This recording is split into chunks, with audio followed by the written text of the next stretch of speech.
इस चैनल के प्रिय दर्शकों, आज मैं आपको भगवान बुद्ध के जीवन और कुछ कथाओं के आधार पर कुछ बातें बताने जा रहा हूँ। आप सब युवा बच्चों के मन में कई बार सेक्स का विचार इतना अधिक जोर मारता है, लहरें मारता है, इतना अधिक हावी होता है कि आप पढ़ नहीं पाते और हस्त मैथुन आदि में लग जाते हैं या अश्लीलता की तरफ मुड़ जाते हैं या गर्लफ्रेंड बॉयफ्रेंड तलाशने लगते हैं और फिर उसी में डूब जाते हैं और करियर को तबाह कर लेते हैं। भगवान बुद्ध से एक किसी युवक ने ये पूछा कि मैं सेक्स के विचारों से, यौन विचारों से त्रस्त हूँ और ये विचार बुरी तरह से मेरे मन में आते हैं। तो उन्होंने कहा कि एक बगीचे में पानी आता है, बगीचे के पौधों को पानी देने के लिए पानी नदी से आता है।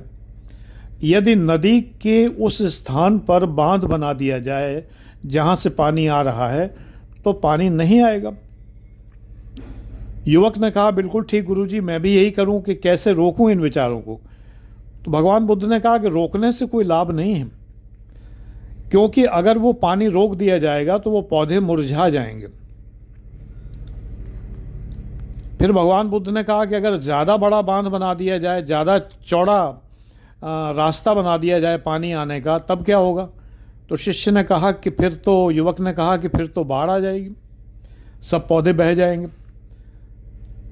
तो बोले फिर क्या करना चाहिए? तो युवक ने स्वयं ही कहा कि संतुलित मात्रा में, नियंत्रित मात्रा में जल पौधों को मिलना चाहिए।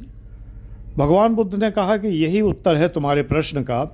यौन भावना, कामेच्छा, काम उतना ही जीवन में होना चाहिए जितना कि हमें आनंद दे। जैसे किसी सुंदर चीज़ को देखकर हम आनंदित होते हैं, प्रसन्न होते हैं, खुश होते हैं, बस इतना ही काम भावना विद्यार्थी जीवन में होनी चाहिए, इससे अधिक नहीं। जब आप गृहस्थ जीवन में आ जाएं, गृहस्थ आश्रम में आ जाएं, तब आप भरपूर सेक्स का उपयोग करिए अपनी पत्नी और पति के साथ में। लेकिन जब तक आप करियर बना रहे हैं, आजकल तो चूँकि विवाह की आयु बहुत ज़्यादा हो गई, तो जब तक आप करियर बना रहे हैं तब तक, ये मैं कह रहा हूँ, भगवान बुद्ध ने करियर शब्द का प्रयोग नहीं किया होगा, मैं कह रहा हूँ कि जब तक आप करियर बना रहे हैं तब तक नियंत्रित काम वासना ही आपके जीवन में प्रविष्ट होनी चाहिए। भगवान कृष्ण ने गीता में कहा है कि धर्मार्थ कामोहम, मैं धर्म के निमित्त काम भावना हूँ। मैं यानी ईश्वर। जो काम भावना धर्म के निमित्त होती है वो ईश्वर के स्वरूप होती है। पशु पक्षियों में काम भावना को कोई बुरा नहीं मानता, लेकिन वो संतान पैदा करने के लिए काम वासना का प्रयोग करते हैं। पशुओं का एक निश्चित सीज़न होता है, उस सीज़न में वो मेटिंग करते हैं, यानी कि मिलन करते हैं, यानी संतान उत्पन्न करने के लिए। ये तो मनुष्य है कि 24 घंटे काम वासना सोचता है और 12 महीने काम वासना सोचता है, हर समय काम वासना सोचता है, हर समय मेटिंग के लिए इच्छुक रहता है। इसको मौका मिले तो ये जाने कितने बार दिन में यौन क्रिया करे।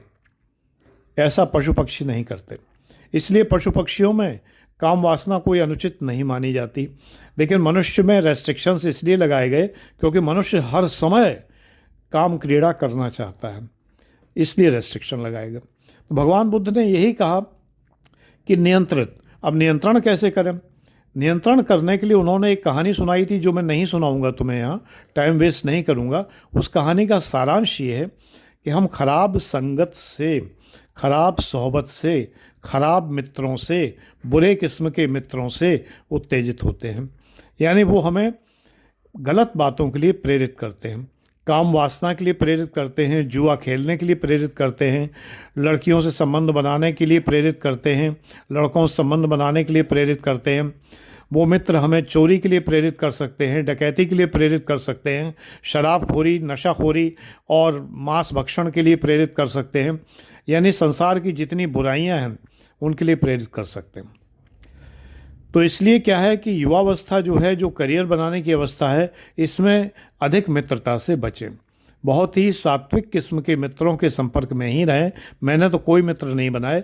मैं 69 ईयर्स का हो गया और मैंने आज तक कोई मित्र नहीं बनाया और मैं बहुत सुखी हूँ। मुझे कोई समस्या नहीं है, बिल्कुल किसी प्रकार की समस्या नहीं है।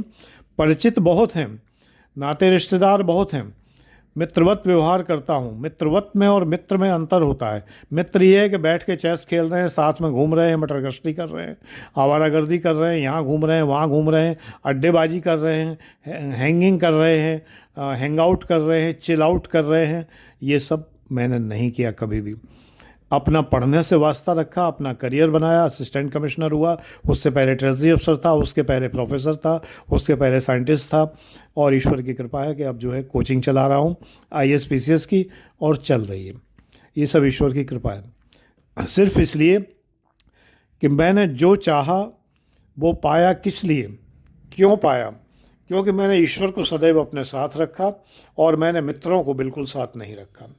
इंसान से क्या दोस्ती करनी है तो ईश्वर से करनी है। जिसका प्रभु जिसका मित्र हो उसे और किसी मित्र की क्या आवश्यकता है। तो भगवान बुद्ध खैर भगवान की बात नहीं करते, ईश्वर की बात नहीं करते। उन्हें भगवान तो हम लोग कहते हैं। उन्होंने स्वयं कहा था कि उन्हें भगवान ना कहा जाए, लेकिन हम लोग उन्हें भगवान ही कहते हैं। तो सबसे बड़ी बात यही है कि मैत्री करते समय ध्यान रखना। भगवान बुद्ध ने स्वयं कहा है कि मुदिता, मैत्री, करुणा, उपेक्षा, 4 बातें ध्यान रखनी चाहिए। मुदिता, प्रसन्न रहें, आनंद में रहें और इसके लिए ही मैत्री करें। मुदिता, मैत्री, और जो मित्र इस लायक ना हो उस पर करुणा करें और जो बिल्कुल किसी लायक ना हो उसकी उपेक्षा करें। ये 4 सूत्र भगवान बुद्ध ने दिए हैं। मुदिता, मैत्री, करुणा, उपेक्षा, इनको जीवन में उतारिए, याद रखिए, आप सुखी रहेंगे। ईश्वर करे आप सुखी रहें।